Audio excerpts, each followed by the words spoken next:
बातमी क्रिकेटची।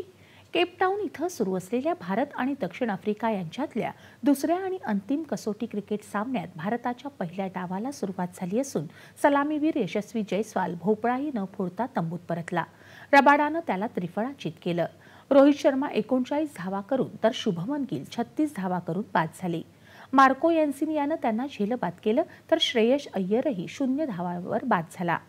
त्यानंतर के राहुल 8 धावा करून तर रवींद्र जडेजा आणि बुमराहही झटपट 0 धावांवर बाद झाले, तर कोहलीचंही अर्धशतक हुकलं, तो 46 धावांवर बाद झाला। शेवटचं वृत्त हाती आलं तेव्हा भारताच्या 9 गडी बाद 153 धावा झाल्या होत्या। तत्पूर्वी दक्षिण आफ्रिकेचा पहिला डाव 55 धावात आटोपला। भारताच्या भेदक गोलंदाजीपुढे आफ्रिका मोठी धावसंख्या उभारू शकली नाही।